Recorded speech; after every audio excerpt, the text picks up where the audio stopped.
File को चोरी छिपे मेरे को बिना भेजे एलजी साहब को भेजा गया।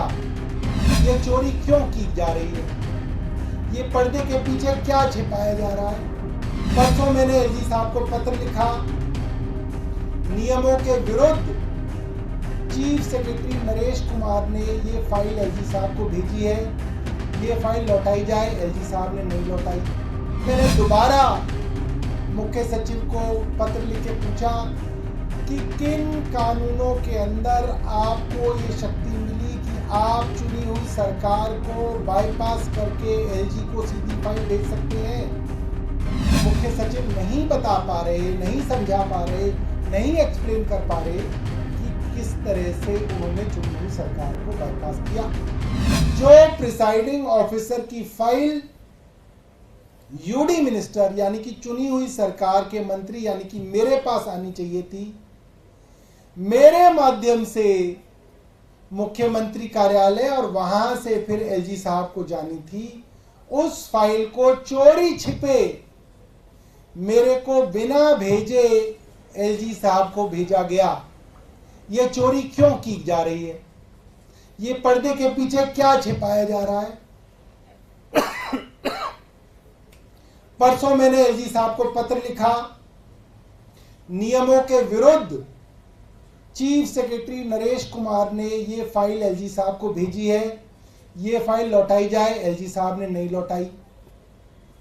कल मैंने दोबारा मुख्य सचिव को पत्र लिख के पूछा कि किन कानूनों के अंदर आपको ये शक्ति मिली कि आप चुनी हुई सरकार को बाईपास करके एलजी को सीधी फाइल भेज सकते हैं?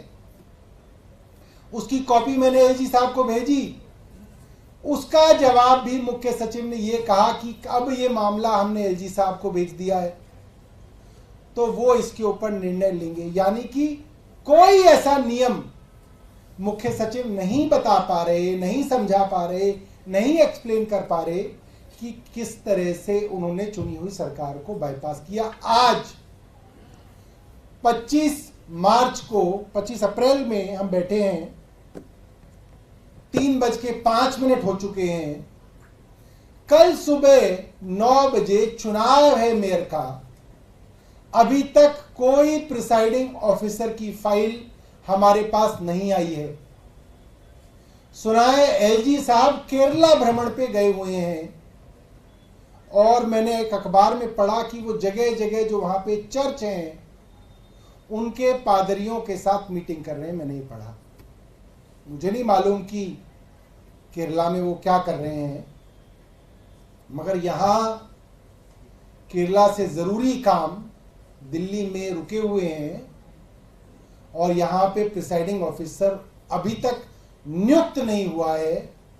ऐसा लगता है भारतीय जनता पार्टी की केंद्र सरकार कोई नई साजिश कर रही है ताकि दिल्ली में मेयर के चुनाव या तो हो ना और हो तो बेईमानी से हो, जिससे जिन लोगों ने, दिल्ली के लोगों ने जिसको चुना है, आम आदमी पार्टी के लोगों को चुना है, उसकी सरकार को किसी तरीके से एमसीडी से, उसके मेयर को एमसीडी से हटाया जा सके।